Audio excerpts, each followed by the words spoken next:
maka dia telah mengingkari seluruh firman yang diturunkan kepada Nabi Muhammad sallallahu alaihi wasallam. Wa fi riwayah dikatakan lam tuqbal lahu sholatu arba'in lailatan.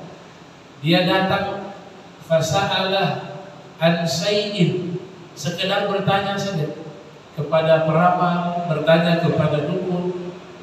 Kata Nabi, sholatnya 40 malam tidak diterima oleh Allah Subhanahu wa ta'ala. Jadi ini juga belum tentu benar. Dulu sebelum Rasulullah SAW lahir, itu jin bisa mencuri berita-berita langit, sehingga ada kemungkinan benar. Tapi Nabi sudah katakan, jin itu benarnya 100-nya bohong. Bahkan Nabi katakan akthar min mi'ah al-kizbah. Berita-berita dari jin, dari bangsa jin, itu kebohongannya lebih dari 100 kebohongan, kata Nabi Muhammad SAW. Wa anna kunna naq'udu minha maqa'id lisab'i. Dikatakan sekarang kalau mau mencuri berita langit, ada syihaban rasad, ada malaikat yang tugasnya melempar mereka dengan meteor, sehingga mereka tidak bisa lagi mencuri berita dari langit. Kata sekarang ini menunjukkan di zaman Nabi Muhammad sallallahu alaihi wasallam. Berarti sebelumnya annakuna, dikatakan dulu kami duduk di langit. Kata bangsa jin, bisa dibaca di surat jin, ada di surat jin. Anna kunna naq'udu minha maqa'id lisab'i. Dahulu kami bangsa jin duduk di langit, kami bisa mendengar berita-berita langit. Dahulu, tapi sekarang tidak bisa lagi. Kenapa? Ada malaikat yang menjaganya. Nah, ini Fir'aun percaya dengan berita dari dukun tersebut. Dukun itu mengatakan kahanah, jadi jumlahnya banyak, bukan satu orang dukun, tapi banyak dukun, mengabarkan kepada Fir'aun bahwa kerajaannya akan musnah di tangan seorang anak laki-laki dari keturunan Bani Israil. Di sini mulailah Fir'aun membuat undang-undang. Di sini dikatakan isi undang-undang tersebut di Mesir pada waktu itu, fa'amara biqatli kulli dzakar. Fa'amara biqatli kulli dzakarin min auladihim hatta la yakfura 'adaduhum. Dibuat undang-undang setiap anak laki-laki yang lahir langsung dibunuh. Di dalam tafsir cara bunuh bayi tersebut, mereka tunjukkan di hadapan ibunya, kemudian disembelih. Bukan sekali iris, tapi layaknya hewan dipotong begitu. Oh, kejam, saking kejamnya Allah abadikan dalam Al-Quran. Nanti sebentar ayatnya ada. Karena takut jabatan diambil, takut jabatannya dirampas, takut kekuasaannya dirampas. Maka dia buat undang-undang setiap anak laki-laki yang lahir biqatli kulli dzakar, dibunuh, sehingga tidak ada lagi generasi-generasi Bani Israel. Tujuannya apa? Bahasanya genosida kalau sekarang. Ibadatul jamaah kalau bahasa Arab. Ibadatul jamaah terjadi di sejarah Islam di masa runtuhnya Daulah Abbasiyah di abad ke-6 Hijriah. Bangsa Mongol membantai umat Islam di Baghdad 40 hari 40 malam, dari pagi sampai pagi lagi. Berapa orang yang wafat umat Islam dibantai? 2 juta orang. Sejarah Islam itu namanya genosida. Jadi tujuannya memang ingin menghabiskan, menghancurkan sampai ke akar-akarnya. Disebutkan di dalam kitab karya Al-Imam Tajuddin As-Subki, Tabaqatus Syafi'atul Kubra, ada kutipan tentang Genghis Khan. Mereka punya raja dari bangsa Mongol yang menginvasi Baghdad, Daulah Abbasiyah di abad ke-6 Hijriah. Mereka bawa wanita-wanita mereka. Ternyata wanita-wanita mereka juga kejam. Dibakar, dilelehkan timah itu menjadi meleleh, menjadi cair. Kemudian diperintahkan wanita-wanita mereka masuk ke rumah-rumah kaum muslimin yang ada di Baghdad, yang di dalamnya ada anak perempuan, ada anak kecil, karena mereka mengungsi dalam rumah. Ini wanita-wanita bangsa Mongol masuk, ketemu wanita-wanita muslimah, mereka tangkap itu wanita, kemudian mereka minumkan timah yang cair tadi. Akhirnya di dalam rumah tuh wanita mati, anak kecil juga mati. Berapa lama mereka membantai umat Islam di sana? 40 hari 40 malam. Imam Suyuti menyebutkan di dalam kitab Tarikhul Khulafa, kurang lebih 2 juta umat Islam wafat. Para ulama disuruh antri di satu lapangan, kemudian mulai dipenggal kepalanya satu persatu. Begitu sampai habis. Itu sejarah tuh. Itu yang namanya genosida. Ini datang khalifah pada waktu itu, Daulah Abbasiyah, menawarkan kepada Genghis Khan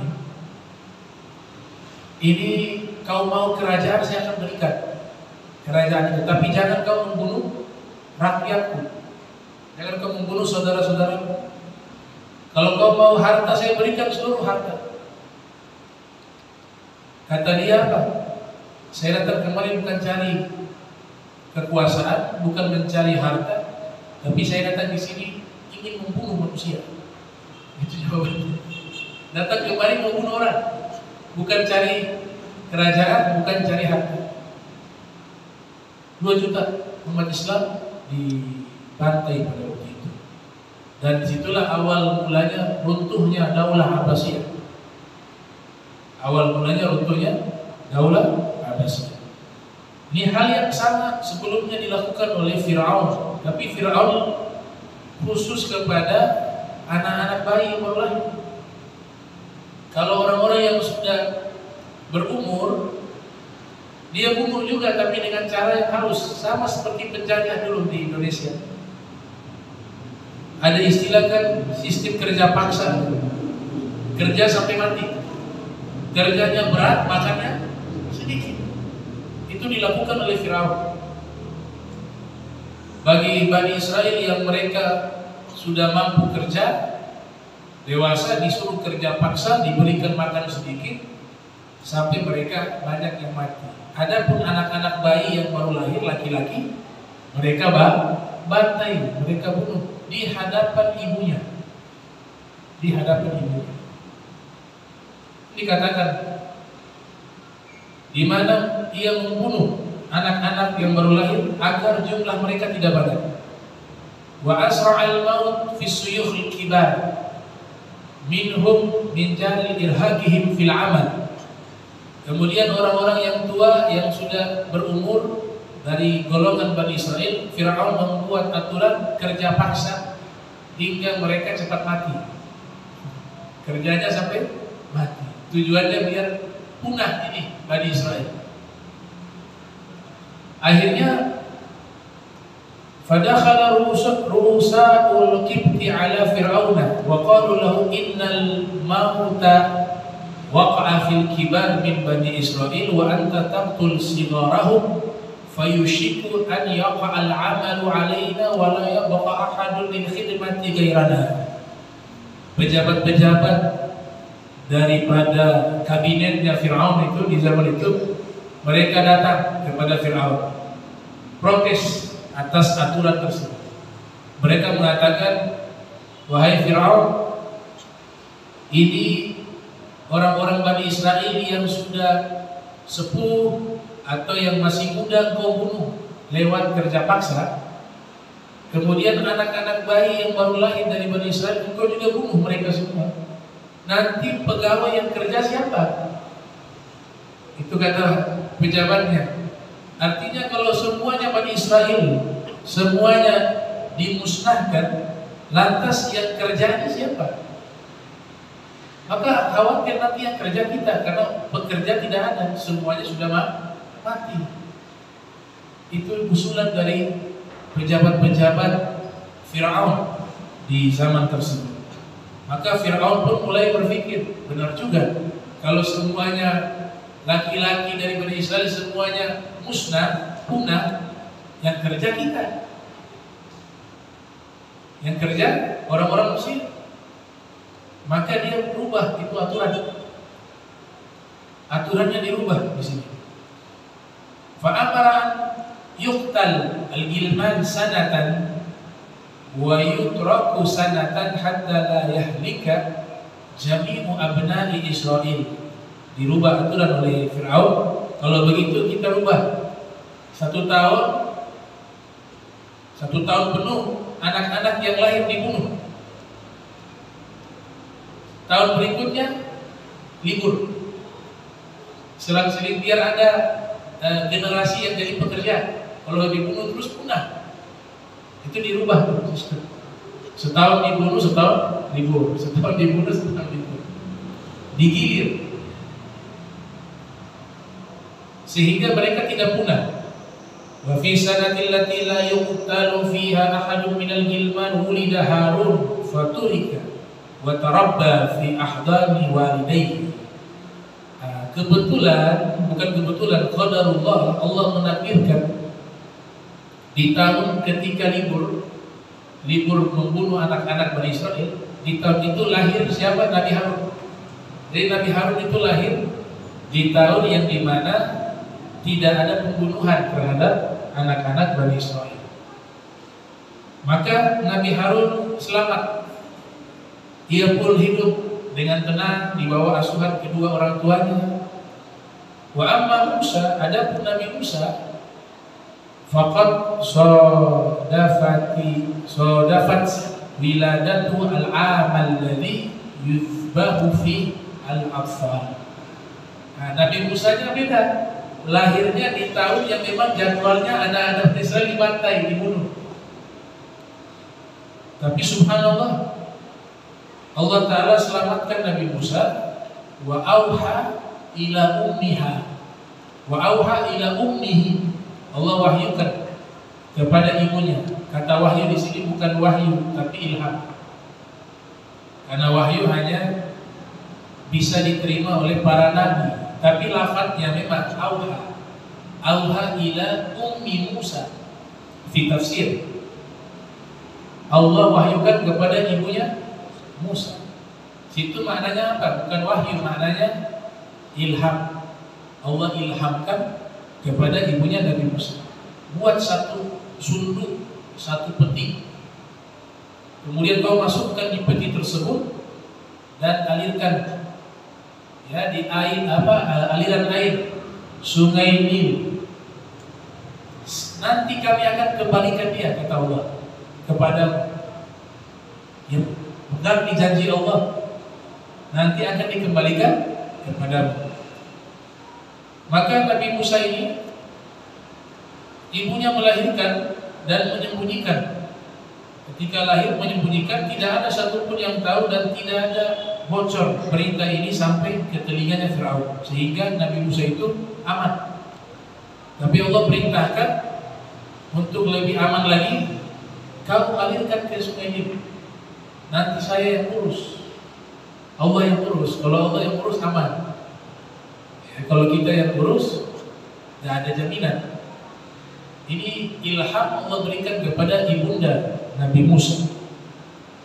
Hanya biasa dikatakan, ana urid anta turid wallahu yaf'alu ma yurid. Saya ingin begini, engkau ingin begitu. Tapi yang terjadi inginnya Allah, bukan inginnya makhluk. Wa yuthirullah ila zulmi Fir'aun li Bani Israel wa taqtilihi li abnaihim biqaulihi. Kemudian Allah Ta'ala mengabarkan kejahatannya Fir'aun terhadap Bani Israel dan pembantaiannya kepada anak-anak bayi yang baru lahir dari Bani Israil. Ini Allah ceritakan dalam Al-Quran bagaimana Fir'aun begitu kejamnya kepada anak-anak bayi dari Bani Israil. Disebutkan di surat Al-Qasas ayat 3 sampai ayat 5.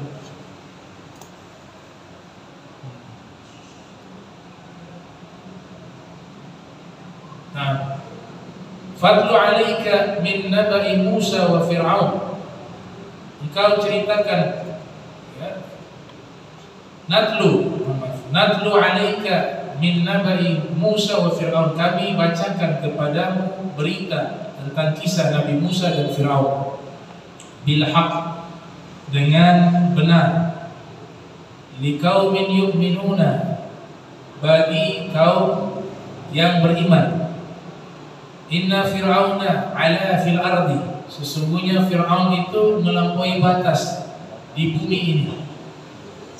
Itu ilmu balaghah namanya, menyebutkan seluruh maknanya sebagian. Jadi Fir'aun melakukan kezaliman dan kejahatan itu di Mesir, bukan di bumi, bukan seluruh bumi, bukan. Cuma itulah bahasa Al-Quran menggunakan sastra. Ada istilah namanya zikrul kul wa iradatul juz, menyebutkan seluruh maknanya sebagian. Disebutkan bumi seluruhnya, tapi maknanya bukan seluruh bumi, tapi sebagian. Dalam masalah Al-Quran banyak redaksi-redaksi ilmu balaghah di situ.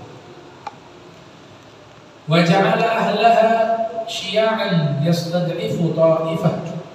Dia menjadikan penduduk Mesir dari turunan Bani Israel, mereka bercerai-berai dan dia menindas mereka, sekelompok dari Bani Israel.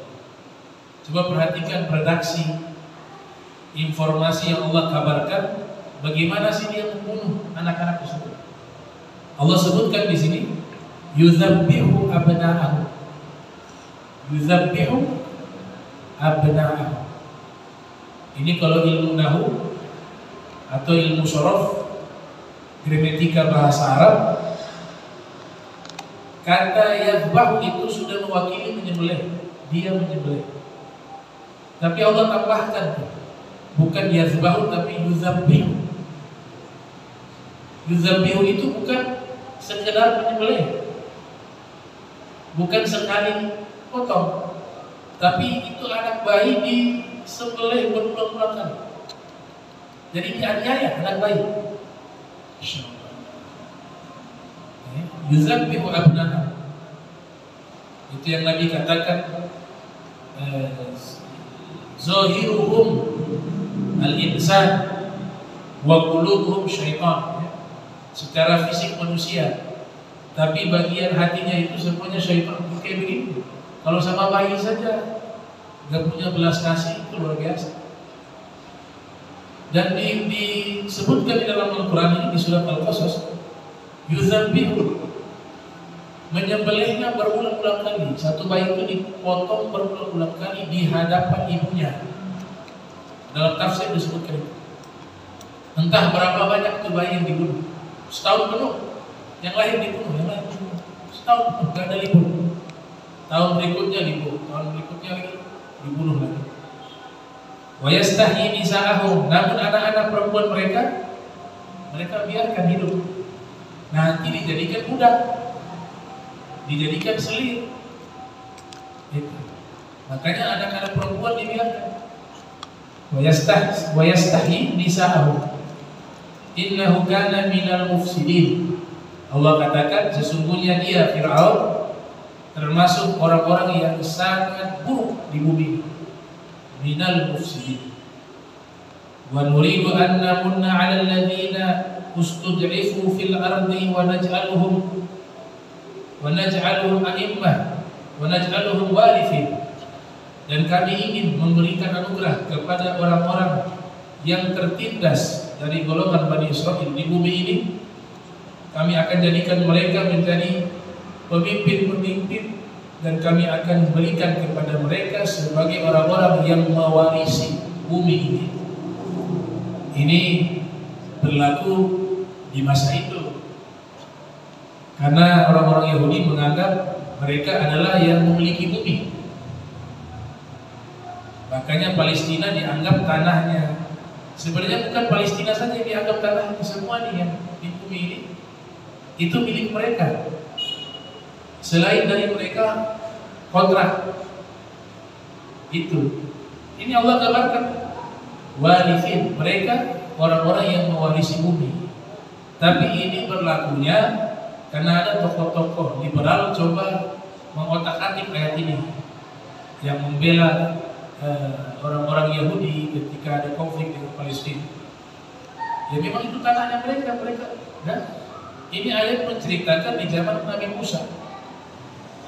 Itu juga yang beriman kepada Nabi Musa. Karena di ayat yang lain kami wariskan bumi kepada orang-orang yang beriman.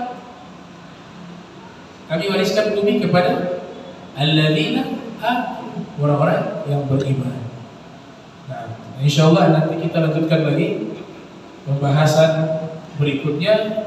Nanti kita masuk ke al-faslul awal, fasal pertama membahas Siratu Musa qabla risalah, yaitu sejarah perjalanan hidup Nabi Musa sebelum dilantik menjadi Rasul.